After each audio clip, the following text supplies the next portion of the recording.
हरे कृष्णा। हम लोग लीला पुरुषोत्तम भगवान कृष्ण के चैप्टर 64 राजा नृग की कथा को पढ़ेंगे। बहुत ही सुंदर कथा है। मुझे नहीं लगता आप लोगों में से किसी ने सुनी होगी। आइए पढ़ते हैं और देखते हैं कि जाने अनजाने में किसी भी तरीके से की गई गलती का फल क्या होता है। मतलब एक तो होता है जान के की गई गलती, तो जान की गई गलती का तो छोड़ो। यहाँ तो राजा से अनजाने में गलती हुई थी और उसके लिए उनको क्या, मतलब क्या क्या उनको फेस करना पड़ा वो देखते हैं ये।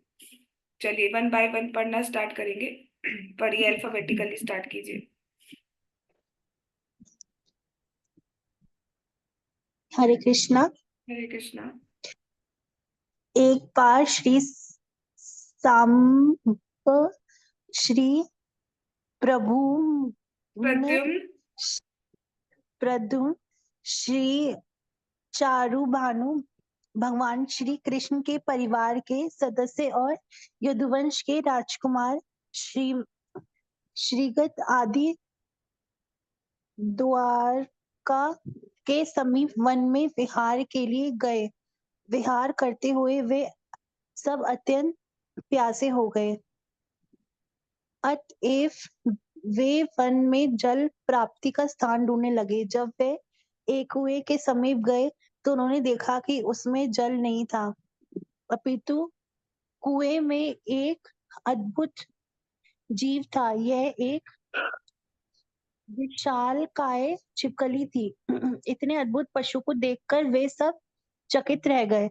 वे समझ गए थे कि छिप छिपकली फंस गई थी और अपने प्रयास से बाहर नहीं निकल सकती थी। अतः सहानुभूतिवश उन्होंने उस विशाल छिपकली को कुएं से निकालने का प्रयास किया। दुर्भाग्यवश छिपकली को तरह तरह से निकलने का प्रयास करके भी वे उसे बाहर न निकाल सके। हरे कृष्ण। हरे कृष्णा। तो क्या बताया जा रहा है, भगवान के परिवार के सदस्य हैं प्रद्युम्न जी, साम, ये सब भगवान के बेटे हैं। ठीक है, और यदुवंश के और आदि राजकुमार सब एक दिन वन में जाते हैं विहार करने। तो वन में जाते हैं तो वहां उनको प्यास लगती है, तो एक कुएं के पास जाते हैं। तो कुएं में क्या देखते हैं कि वहां पर जल तो है नहीं, बल्कि जल के स्थान पर एक बहुत ही अद्भुत जीव है। मतलब विशाल काय छिपकली, एक छिपकली होती है जो नॉर्मली हम लोग देखते हैं, वैसी छिपकली नहीं है। बहुत ही बड़ी विशाल काय छिपकली, बहुत ही बड़ी छिपकली टाइप था। तो उसको देख के वो बहुत, मतलब चकित हो गए कि ये कहाँ से आ गई, और इतनी बड़ी छिपकली तो आज तक देखी ही नहीं है। तो ऐसा लग रहा था वो कुएं में, इतनी बड़ी है ना, तो ऐसा लगता था कुएं में फंस गई है, कुएं से निकल नहीं पा रही है। तो बहुत प्रयास किया गया कि उसको बाहर निकाला जाए, बाहर निकाला जाए, बट वो बाहर नहीं निकल पाई। उसके बाद क्या हुआ, पढ़िए।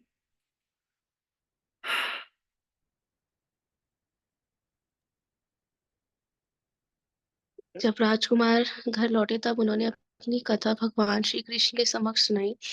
भगवान श्री कृष्ण समस्त जीवों के सखा हैं, अतएव अपने पुत्र का निवेदन सुनकर वे स्वयं उस कुएं के समीप गए और केवल अपना वाम हस्त फैलाने मात्र से उस विशाल छिपकली को सरलता से बाहर निकाल दिया। भगवान श्री कृष्ण के हाथ का स्पर्श होते ही उस विशाल छिपकली ने अपनी पूर्व आकृति को त्याग दिया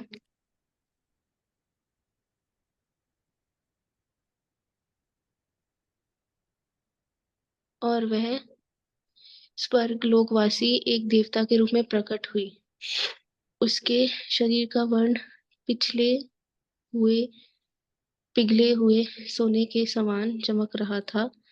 उसने उत्तम वस्त्र तथा कंठ में बहुमूल्य आभूषण धारण कर रखा था। हरे कृष्णा। तो जैसा हमने देखा कि जब बाकी सब ने प्रयास किया लेकिन फिर भी वो छिपकली को निकाल नहीं पाए।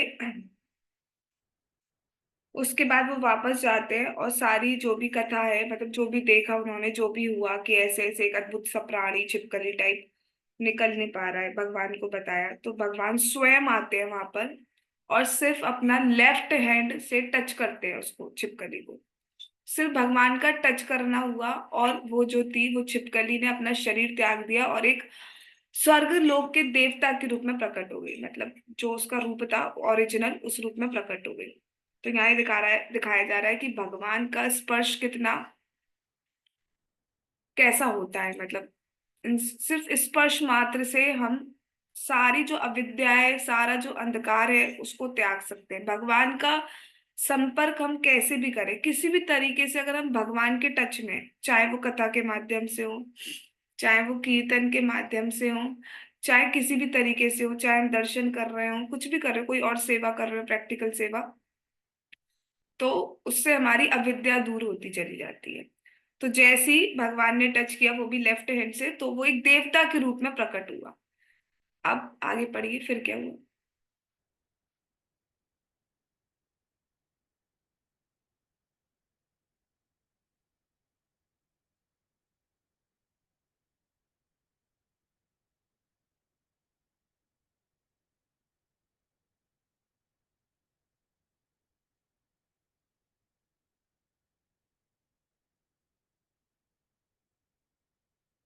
हरे कृष्ण।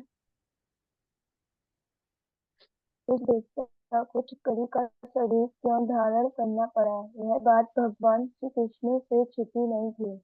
तथापि अन्य सबकी जानकारी के लिए भगवान ने प्रश्न किया, हे सौभाग्यवान देवता, अब मैं देखता हूँ कि तुम्हारा शरीर इतना सुंदर तथा प्रभा प्रभा प्रभावान है। तुम कौन हो? हम हम अनुमान कर सकते हैं कि तुम स्वर्ग के श्रेष्ठ देवताओं में से एक हो। सौभाग्यवान हो। मेरे विचार में तुम ऐसी दशा में रहने के योग्य नहीं हो। अवश्य ही अपने पूर्व कर्मों के कारण तुम्हें छिपकली की योनि में जन्म मिला है। तो भी मैं तुमसे सुनना चाहता हूँ कि किस प्रकार तुम्हारी यह दशा हुई। यदि तुम यह भेद खोलना उचित समझोगे तो हम सबको अपना परिचय दो। हरे कृष्णा। हरे कृष्णा। तो ऑल दो भगवान नोज एवरीथिंग, ही सर्वज्ञ, ही इज ज्ञानवान, उन्हें सब पता है, सबका past present future, he knows everything. But फिर भी दुनिया में प्रकाशित करने के लिए भगवान ने उनसे पूछा कि आप कौन है, किस कारणवश आपको ये छिपकली का शरीर धारण करना पड़ा, ऐसा क्या हुआ आपके साथ कि आपको छिपकली का शरीर धारण करना पड़ा। तो अगर आप उचित समझे तो आप कृपया करके बताइए कि क्या हुआ ऐसा। तब देखिए वो बताएंगे कि वो और क्या हुआ था उनके साथ। पढ़िए, आगे पढ़िए नेक्स्ट। राजा जनक ने अपने कर्मकांड के कर्मों के कारण हुए अपने यहाँ से पतन का पढ़िए, इतिहास बताना। यहाँ से पढ़ना है। वास्तव में यह विशाल छिपकली राजा नरक नरक थे। जब श्री भगवान ने उनसे प्रश्न किया तब तत्काल ही सूर्य के प्रकाश के समान चमत्कार अपने मुकुट से धरती का स्पर्श करते हुए उन्होंने भगवान को प्रणाम किया। इस प्रकार उन्होंने पहले परम भगवान को अपना सादर प्रणाम अर्पित किया। तत्पश्चात उन्होंने कहा, प्रिय भगवान, मैं राजा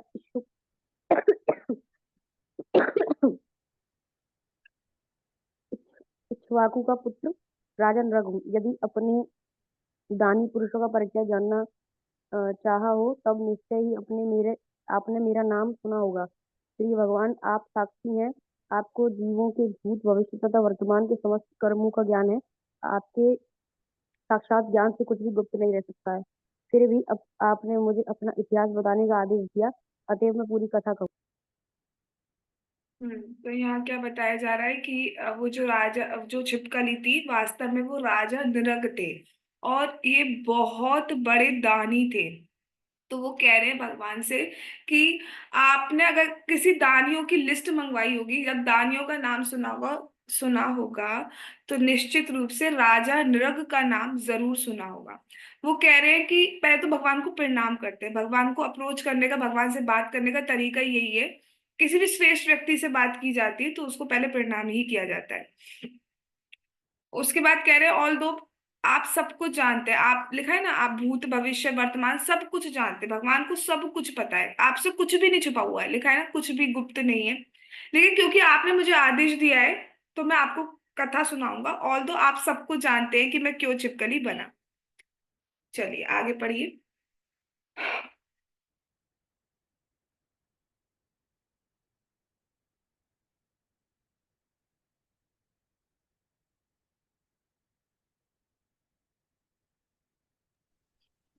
राजा नृप ने अपने कर्म कांड के कर्मों के कारण हुए अपने पतन का इतिहास बताना प्रारंभ किया। वे अत्यंत दानी थे और उन्होंने इतनी गाय दान की थी कि उनकी संख्या पृथ्वी पर पृथ्वी की धूली आकाश के नक्षत्रों एवं वर्षों की बूंदों के बराबर थी। वैदिक अनुष्ठानों के अनुसार दान में रुचि रखने वाले मानव को ब्राह्मण को गोदान करने का आदेश है। राजा नृप के कथन से ऐसा प्रतीत होता है कि वो इस सिद्धांत का गंभीरता से पालन करता था, किंतु फिर भी उसके कर्म में तनिक त्रुटि के कारण उस छिपकली के रूप में जन्म लेना पड़ा। अथवा भगवत गीता में भगवान ने कहा है, जो दानी व्यक्ति अपने दान से लाभान्वित होना चाहता है उसे अपने उपास श्री कृष्ण को प्रश्न करने के लिए देने चाहिए। दान देने का अर्थ है पुण्य कर्म करना। पुण्य कर्मों के फलस्वरूप व्यक्ति की उन्नति ऊर्ध्व लोकों तक हो सकती है। रुक किंतु स्वरलोक तक उन्नति होने से ही ये निश्चित नहीं होता कि व्यक्ति का कभी पतन नहीं होगा, अपितु राजा नृप के उदाहरण से निश्चित रूप से ये सिद्ध हो जाता है कि सकाम कर्म चाहे पुण्य कर्म ही क्यों ना हो, हम शाश्वत आनंददायक जीवन प्रदान नहीं कर सकते। जैसा कि भगवत गीता में कहा गया है कि पुण्य कर्म अतः पाप कर्म किसी भी कर्म का फल मानव को बंधन में बांधता है।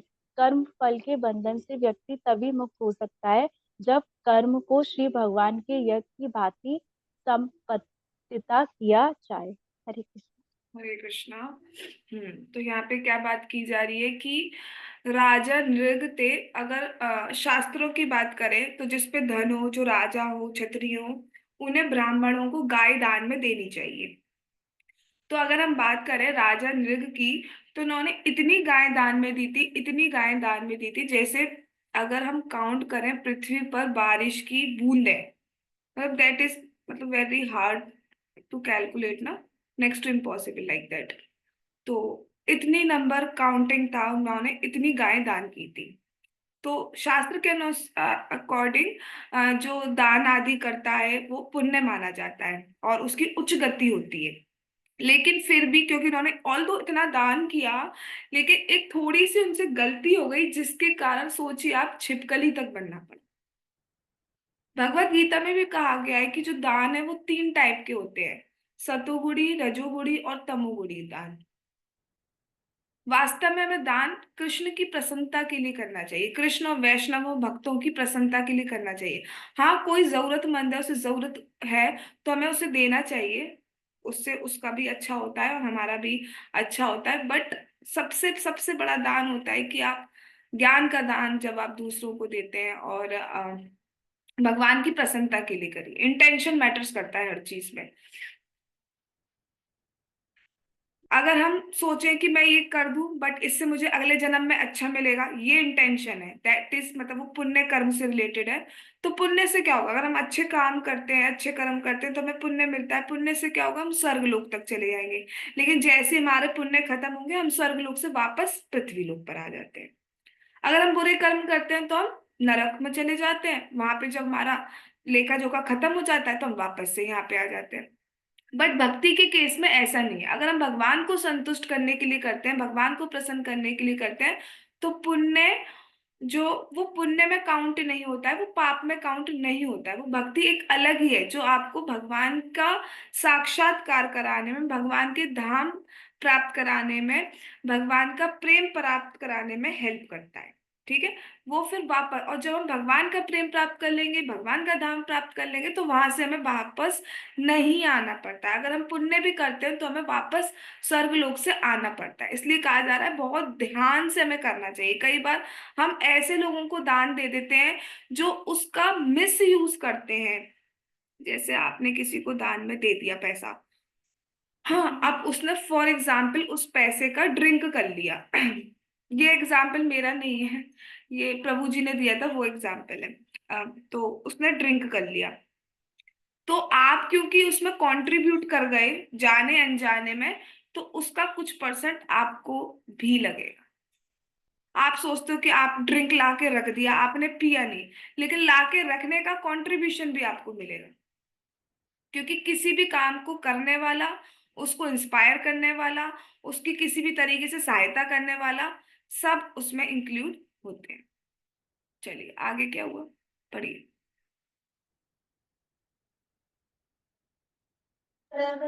राजा नर्ग ने आगे कहा कि दान में दी गई गाय सामान्य गाय नहीं थी। प्रत्येक गाय कम आयु की थी और केवल एक बछड़े की मां थी।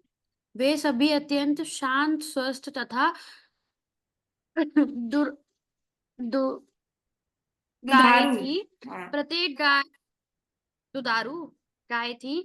प्रत्येक गाय वैध रूप से उपार्जित धन से खरीदी गई थी। इसके अतिरिक्त उनके सींग स्वर्णमणित थे।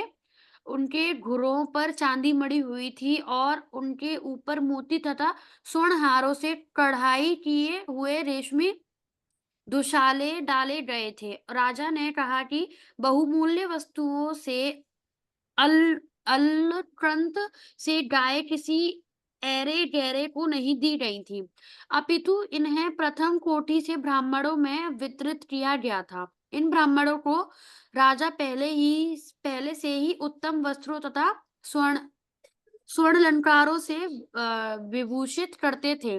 वे ब्राह्मण अत्यंत योग्य थे।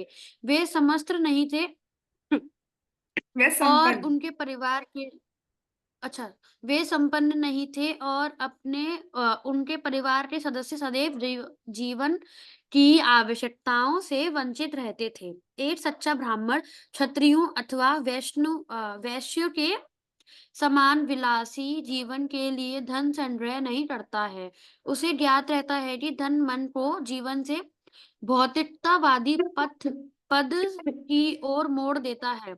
अतएव वह सदैव स्वयं को दरिद्रावस्था में रखता है।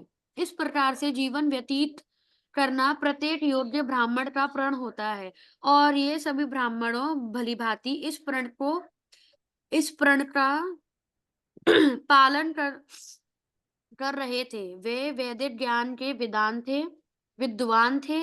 वे जीवन के आवश्यक तप व व्रतों का संप्रदान करते थे और आदर करते थे। वे योग्य ब्राह्मणों के मानदंड को पूरा करते थे। गायों के अतिरिक्त उन्हें भूमि, स्वर्ण, गृह, घोड़े तथा हाथी भी प्रदान किए गए। अविवाहित ब्राह्मणों को पत्नियां, दासियां, अन्य चांदी, चांदी पात्र, वस्त्र, रत्न, गृहोपयोगी सज्जा तथा रथ आदि प्रदान किए गए। यह दान वैदिक विधि के अनुसार एक यज्ञ के रूप में दिया गया।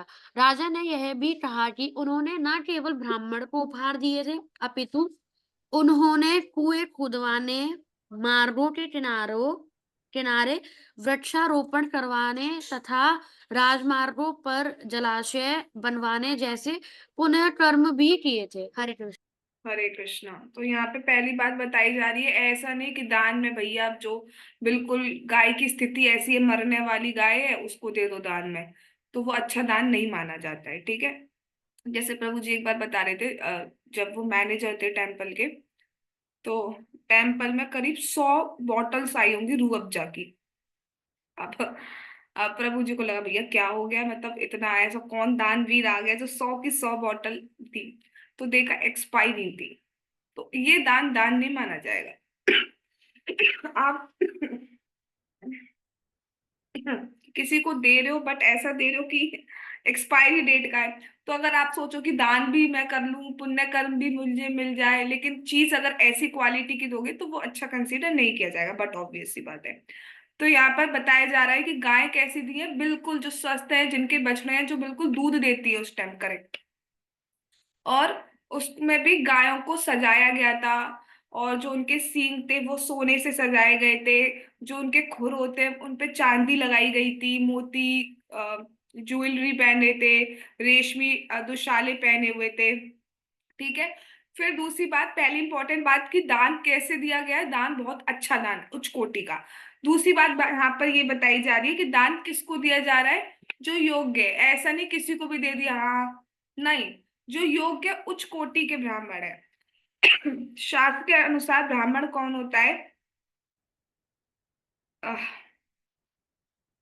शास्त्र के अनुसार ब्राह्मण वो होता है जो पूरा जीवन अपना भगवान के शास्त्र पढ़ने में, वेद अध्ययन करने में लगाता है, और दूसरों को ज्ञान देता है, क्षत्रिय को, वैश्य को, इनको ज्ञान देता है। और उसके बदले में जो वैश्य और क्षत्रिय हैं, वो उनकी मतलब उनकी देखभाल करते हैं, उनको उनको मतलब सरवाइव करने के लिए जो भी चीजें चाहिए वो दान रूप में उनको देते हैं। कल्चर ये होता है एक्चुअली। बट अब तो खैर कोई भी कुछ भी कर रहा है। तो पहली बात यहाँ पे ये बताई है कि दान कैसा दिया गया है, दान बिल्कुल अच्छा दान दिया गया है, ऐसा नहीं कि जो बिल्कुल घिसा पिटा हो, अब बिल्कुल मरने जैसी स्थिति हो वो गाय देती हो। नहीं।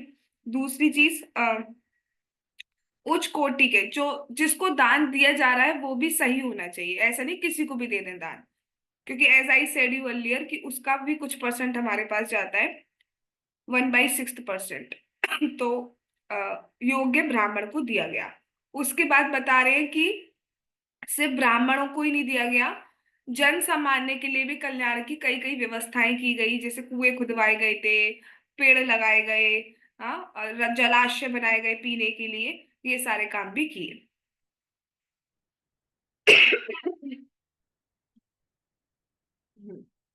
तो ये उन्होंने दान दिया। अब उन्होंने पूरा ये एक यज्ञ का आयोजन किया, जिसमें बहुत सारे ब्राह्मणों को बुलाया, ब्राह्मणों ने यज्ञ आदि किया, उसके बाद बहुत सारा दान आदि किया गया। अब दान आदि करने में कुछ एक गलती हो गई, जो भगवान ने चाहा हम कल करेंगे, आज हम यही रुकेंगे। हाँ। थोड़ा छोटा ही रखते हैं आज। जगत गुरु शीला प्रभुपाद की जय। कृष्णा बुक की जय। श्री श्री गौर निताई की जय। श्री श्री कृष्ण बलराम की जय। श्री श्री ललिता विशाखा राधे श्याम की जय। श्री वृंदावन धाम की जय। हरे कृष्ण महामंत्र की जय। श्री जगन्नाथ श्री बलदेव श्री सुभद्रा महारानी की जय। निताई गौर प्रेमानंदे हरि हरि बोल। हरे कृष्ण कृष्ण कृष्ण हरे हरे, हरे राम राम राम हरे हरे। वाञ्छाकल्पतरुभ्यश्च कृपा सिन्धुभ्येव च पतितानां पावनेभ्यो वैष्णवेभ्यो नमो नमः। All glories to assembled devotees. Hare Krishna.